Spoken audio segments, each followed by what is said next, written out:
Hi, and welcome to Matlab Minutes, where we do Matlab in minutes. This is going to be episode 3. So in episode 2, we looked at doing a quick little live script, one of these MLX files. In this case, we just calculated the slope of the line. And, it's kind of ugly, kind of basic. So in this episode, I want to go and do something a little bit more advanced and add some of the fun features that a live script gives us. So I'm just going to resave this sucker as episode 3.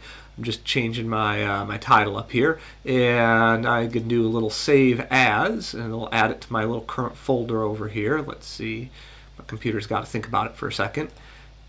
Oh, here we go, and I want to just do episode 3, and I'll hit save, and there we go. We're off to the races. We have episode 3.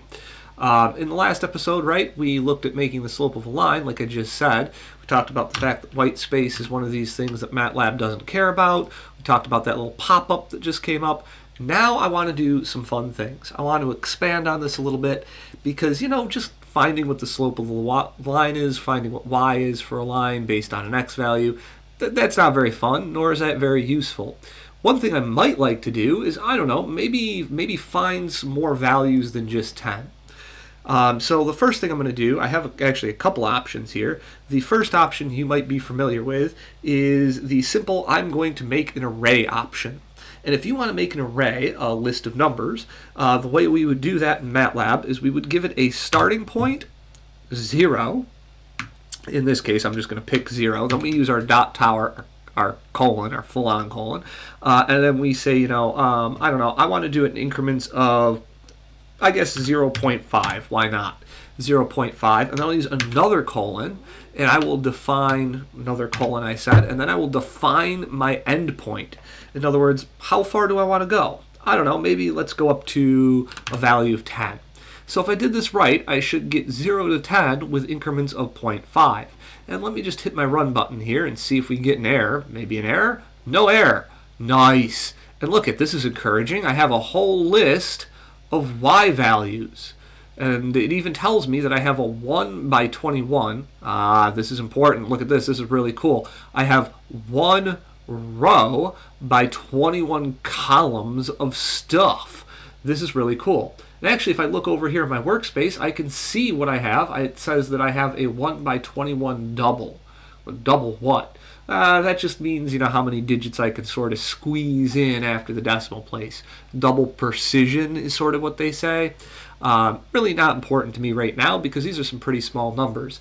I just double-clicked on X because I could open this variable up and see if it gave me what I wanted. And sure enough, like I said, everything in Matlab is an array, and here's my array, 0.5, 1, 1.5. I think you get the picture. And, whoops, I overshot here. And we go all the way out to 21 spots. And I know what you're thinking. Well, he wanted to go from 0 to 10 in steps of 0.5. How do we get to 21? That should just be 20. Well, 0 takes up a spot. And here's the thing with Matlab. Matlab starts counting at 1, 1. Not 0, 0. So if you're used to any other computer programs, that's a really big change and something that's going to be important. This helps Matlab line up with matrices, which is what the mat part in Matlab stands for. It actually stands for Matrix Laboratory. Fun fact.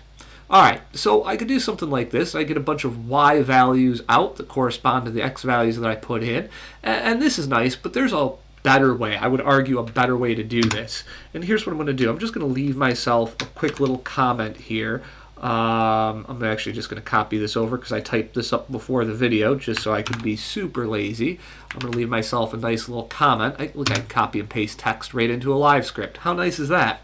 That tells me what this does. Now I want to try a different method. I want to show you what is probably a better method if you want some of this spaced out stuff.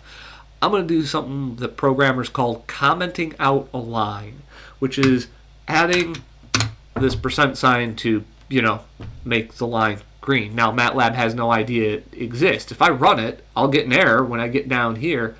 Wait a minute. Why no error? Uh-oh. Well, that's because it already knows what X is. Here's our first big lesson. The stuff in this workspace does not automatically get refreshed between runs. We have to manually delete what's in here. And we actually have a few commands in Matlab that helps us do this. I am going to put these right at the top. I'm going to put some code spot up here, and I'm going to type 2 super important commands that should go at the top of every program. That is clear and CLC. And this is going to clear out anything that is in here, and then CLC is going to clear out anything that kind of pops up anywhere else in your program, any output type stuff. This is my big recommendation for all MATLAB programs. I can suppress these, add my little dot comma to the end so I don't have to see them printed back out at me. Now if I hit run, it'll, oh yeah, look, it cleared out my variables in my workspace, and MATLAB has no idea what X is. Well, let's fix that. Let's give it a better way of finding X. So I'm going to do X equals, and then I'm going to use a command, and this is going to be really cool. I'll show you something here. It's called linspace or linspace if you want to, pronounce it like a normal person. I can start typing it, and I get this function, linspace, generate linearly spaced vector. Ooh, that sounds scary. But a vector is just like, an array that exists in one dimension. It's a column or a row of numbers. So I want to use that. I'm going to hit tab to accept that. And then I have to give it some information. And look at this. It even starts suggesting what I could give it. x1, x2, and n.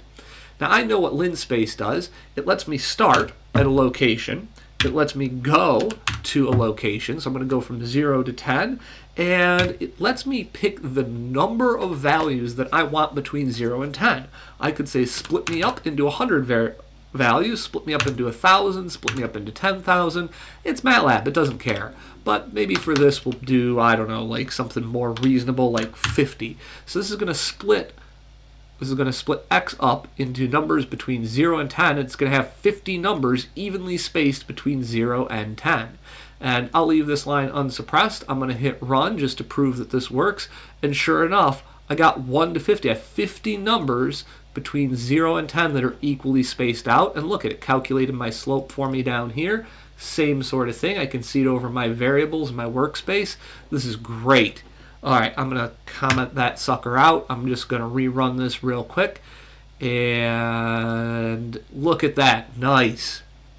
So this is a couple of little tricks for MATLAB, just how to get some data in and some of the things that we can do with commenting things out. This is more general. This works in regular scripts, but I wanted to cover live scripts, and this is going to be our next step on the path to greatness.